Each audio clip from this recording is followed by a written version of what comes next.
مرزا غالب مسجد۔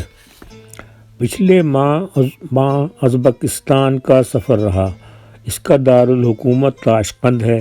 یہ ایک بڑا شہر ہے۔ وسط ایشیا میں اس سے بڑا کوئی شہر نہیں۔ ماڈرن ہے، بڑی بڑی عمارات ہیں، چوڑی چکڑی شاہراہیں ہیں، زمین و ریل ہے۔ وسط ایشیا کا مرکزی اسلامی مدرسہ ہے، جہاں سے قاری و امام تیار کر کے پورے وسط ایشیا میں بھیجے جاتے ہیں۔ یہاں حضرت عثمان کا قرآن بھی ہے، لیکن سب سے عجیب و غریب بات یہ ہے کہ یہاں ایک مسجد ہے جس کا نام ہے جامع مسجد مرزا غالب۔ آپ نے یہ تو سنا ہوگا کہ مرزا غالب کا گھر ایک مسجد کے زیر سایہ تھا، اور یہ گلی قاسم جان بلی ماران دہلی میں تھا۔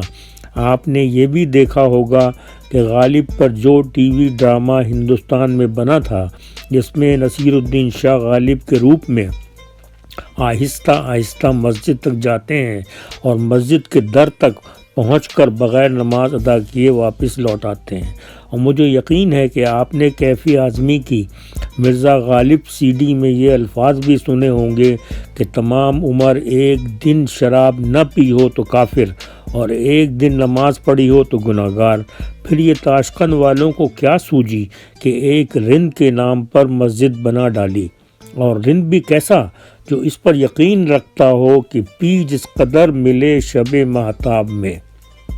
اور یہ صرف شب مہتاب پر ہی منحصر نہ تھا، ہر شب پیا کرتے ہیں میں جس قدر ملے۔ اور یہ کوئی جگہ پر بھی موقوف نہ تھا، رات پی زمزم پہ میں، اور صبح دم دھوئے دھبے جامع احرام کے۔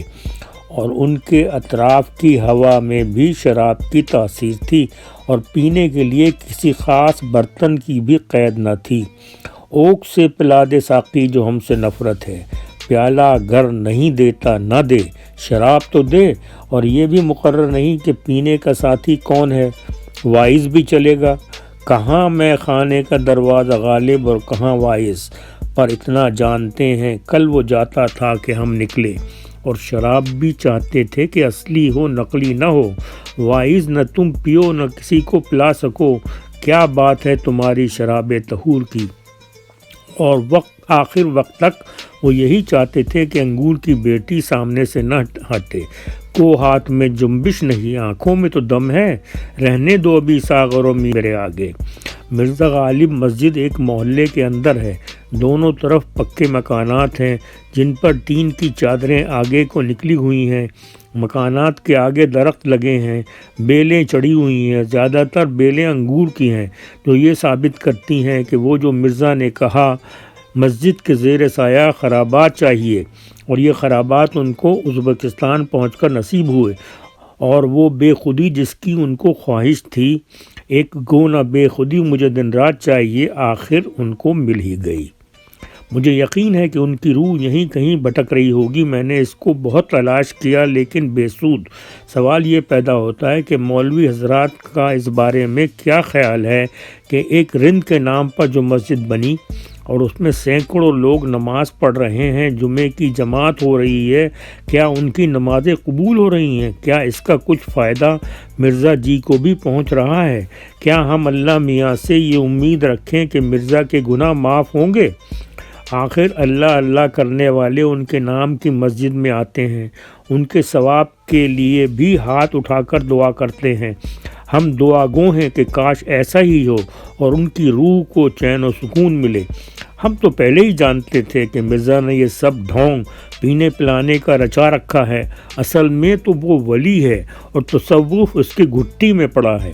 یہ مسائل تصوف، یہ تیرا بیان غالب، اور یہ سب ایک طرح کے انداز ہیں جو صرف اس لیے ہیں کہ غالب کا ہے انداز بیان۔ اور معلوم ہوتا ہے کہ ازبکستان والے اس پر یقین رکھتے ہیں کہ وہ جو مرزا فرما گئے ہیں کہ اور جب شراب چھٹ گئی تو ان کے پاس رہنے کا ٹھکانہ نہ رہا، چنانچہ مسجد ہو، مدرسہ ہو، کوئی خانقاہ ہو کہ وہ تلاش کرتے رہے۔ کلکتے میں گئے تاکہ شاید وہاں کچھ ان کو ملے۔ کلکتے کا جو ذکر کیا تو نے ہم نشیں، ایک تیر میرے سینے میں مارا کہ ہائے ہائے۔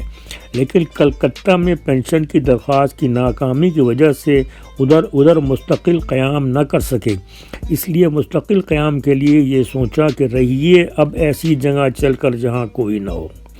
اس لیے انہوں نے ایک خفیہ جگہ ایسی ڈھونڈی جہاں کوئی اردو داں نہ ہو، کوئی ان کا واقف حال نہ ہو، اور تاشقند سے بہتر ایسی کون سی جگہ ہو سکتی تھی۔